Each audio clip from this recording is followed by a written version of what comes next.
Hello mga kakusina! Ako po ulit si Ate Angel ng Kusina ni Angel, and for today's video, tuturuan ko po ulit kayo ng another dessert recipe na baka hindi mo pa nagagawa or nasusubukan sa iyong kusina, kaya't panoorin ang buong video dahil madali lang po ito.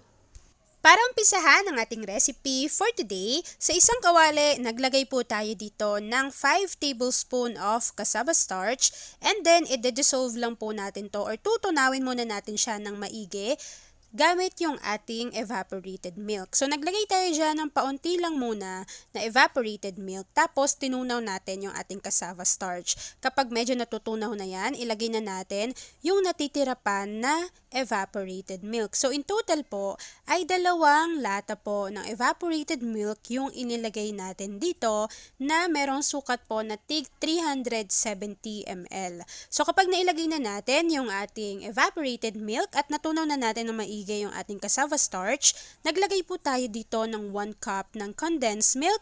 And sisimutin natin yan of course. And kapag nailagay na natin yung ating condensed milk, hahaluin lang po natin ito ng maigi para lang din syempre matunaw siya dito sa ating kasirola. After adding and mixing ng ating mga ingredients, pwede na po nating buksan yung ating apoy sa ating kalan over high heat, and then kapag nakita po ninyo na medyo kumakapal na yung consistency ng ating mixture, pwede na po nating hinaan yung apoy sa ating kalan kasi gusto lang natin na hindi masunog yung ating mixture sa bottom ng ating pan dahil po magiging mapait po ito. So kapag nakuha na natin yung ganitong klase ng consistency, pwede na po tayo ditong mag-add at least half teaspoon of vanilla essence or vanilla extract, and then maglagay na po tayo dito ng 1 tablespoon of butter.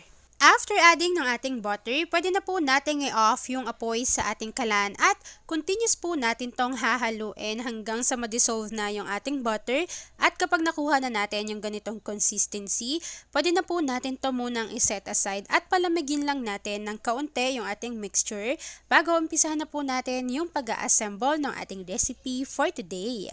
Kapag naluto na po yung ating mixture, kuha lang po tayo doon ng half cup. Tapos ilagay lang muna natin siya dito sa ating lagayan.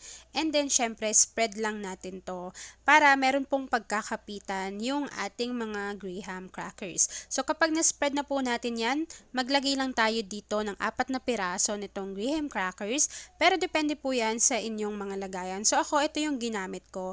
At kapag na-flatten na po natin dito yung mga graham crackers, so dapat i-dip po muna natin ito sa water. Kung walang water, pwede naman pong gumamit ng evaporated milk.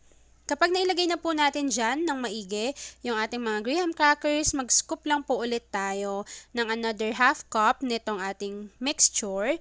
So nasa inyo kung gaano kakapal na mixture yung gagawin ninyo. So ako nag-scoop ako ng 1 cup. So bali kasi half cup yung una, tapos pangalawa. Tapos finlatin ko lang yan dyan. Tapos ganun po ulit yung gagawin natin. Magli-layer po ulit tayo ng graham crackers. Tapos lagay ulit tayo ng ating mixture, graham crackers, and then mixture. So kapag naging ganyan na po yung itsura ng ating recipe, ilalagay lang muna natin ito sa ating chiller. So sa chiller lang, wag nyo pong ilalagay ito sa freezer. So hintayin lang natin yung lumamig at medyo mag-set or mag-firm bago gawin naman po natin yung pang-ibabaw dito sa ating recipe.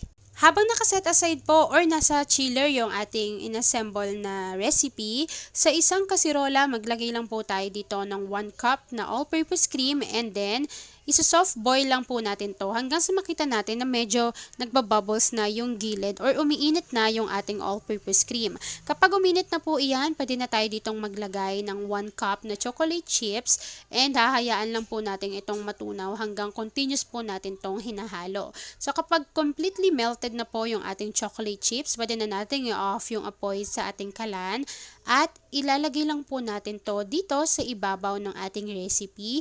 At kapag na-transfer na po natin yan dyan, hintayin lang po natin tong lumamig and magsiset po iyan. So ako, inilagay ko to sa aking chiller ng mga 2 hours, and ipapakita ko sa inyo kung ano yung consistency na na-achieve ko. Pero kung gusto niyo na mas firm pa yung ibabaw, pwede nyo siyang ilagay sa chiller for about 4 to 5 hours. Ayan, so ilalagay ko lang to sa aking chiller, tapos papakita ko na sa inyo kung ano yung natapos nating recipe for today.